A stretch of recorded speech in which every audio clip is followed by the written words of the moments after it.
जो कबीर दास हैं उन्हें लोग भगवान बनाकर पूछते हैं, वो भगवान है क्या? जो कबीर दास हैं उन्हें लोग भगवान बनाकर पूछते हैं, जो कबीर दास हैं उन्हें लोग भगवान बनाकर पूछते हैं, वो भगवान है क्या? भक्त हैं। कबीरदास जी भगवान के भक्त हैं, जैसे सूरदास जी, कबीरदास जी, रैदास जी, रसखान जी, सब भगवान के उच्च कोटि के भक्त हैं, जिनसे हम बहुत सारा ज्ञान प्राप्त कर सकते हैं। गुरुजी लोग पूजते हैं उन्हें? पूजते हैं, सम्मान करिए सबका, पर संत के रूप में नहीं। वो लोग कहते हैं कि उन्हें पूजो तब जाकर मुक्ति मिलेगी, यही भगवान है। ईश्वर में आकर के ज्ञान देते हैं, चारों वेद गवाही देते हैं, और जिन महापुरुषों को, पुण्यात्माओं को परमात्मा आकर मिले यहाँ पृथ्वी पर, उन महापुरुषों की अमरवाणी, उनका अनुभव आज हमें वो गवाही दे रहा है, साक्षी देता है कि वो परमात्मा ऐसी लीला करता है। ऋग्वेद मंडल नंबर 9 सूक्त नंबर 86 मंत्र 26-27 में, ऋग्वेद मंडल नंबर 9 सूक्त 82 मंत्र 1, 2, 3 में, ऋग्वेद मंडल नंबर 9 सूक्त 96 के मंत्र 16 से 20 में, ऋग्वेद मंडल नंबर 9 सूक्त 20 के मंत्र 1 में, ऋग्वेद मंडल नंबर 9 सूक्त 1 के मंत्र 8 और 9 में, और भी अनेकों स्थानों पर। ऋग्वेद मंडल नंबर 9 सूक्त 94 के मंत्र 1 में, इन सब में मिलाकर के इसका निष्कर्ष ये बनता है कि वो पूर्ण परमात्मा, परमेश्वर, अमर पुरुष, सत्य पुरुष, कबीर देव है, वो कबीर साहब है, और वो सतलोक से गति करके आता है अपने निज स्थान से जहाँ वो रहते हैं, और यहाँ पृथ्वी पर आकर के पुण्यात्माओं को मिलते हैं, उनको ज्ञान से परिपूर्ण करते हैं।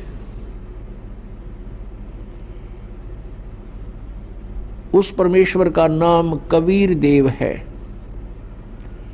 वो परमात्मा 3 प्रकार से लीला करते, अपने 3 प्रकार के शरीर की स्थिति में रहते हैं। एक प्रकार का शरीर सतलोक के अंदर, एक तेजोमय शरीर है परमात्मा का, सतपुरुष का, सतलोक के अंदर।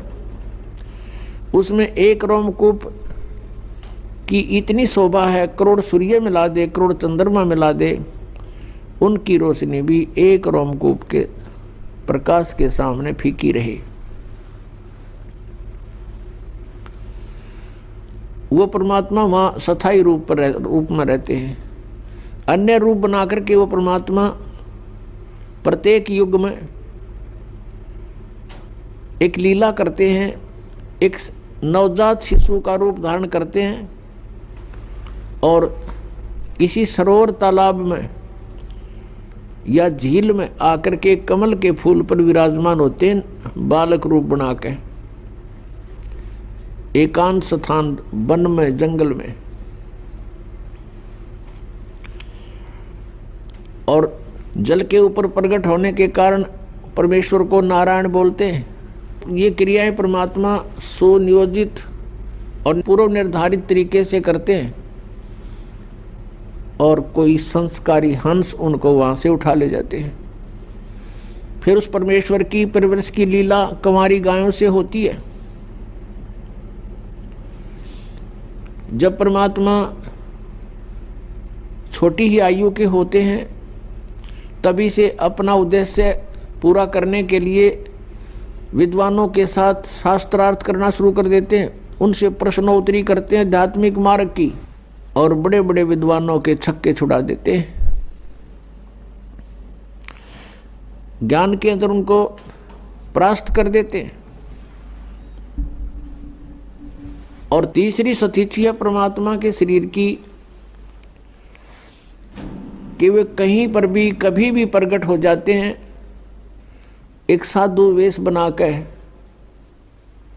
किसी संत का वेश बनाकर, ऋषि, महर्षि या किसी ब्राह्मण, गुरु, पीर का रूप बना करके वो कहीं भी प्रकट हो करके अपनी अच्छी आत्माओं को ज्ञान सुनाते हैं, उनको अपने से परिचित कराते हैं। पुण्यात्माओं, ये पवित्र वेद परमात्मा की महिमा का ऐसे गुणगान करते हैं। और वेद ये भी बताते हैं कि वो अपने द्वारा रची हुई सृष्टि को, उसकी जानकारी परमेश्वर ही स्वयं ही ठीक ठीक बताते हैं, और अन्य तो केवल अटकल ही लगाया करते हैं। तो ये सभी गुण जिसके अंदर हैं, वेद कहते हैं वो परम अक्षर ब्रह्म है, वो पूर्ण परमात्मा है। और वो पूर्ण परमात्मा ही अपने द्वारा रची हुई सृष्टि को यथार्थ रूप में ज्ञान देते हैं, और वो परमात्मा स्वयं ही आकर के ज्ञान प्रचार करते हैं। वो तत्वदर्शी संत का रोल भी करते हैं।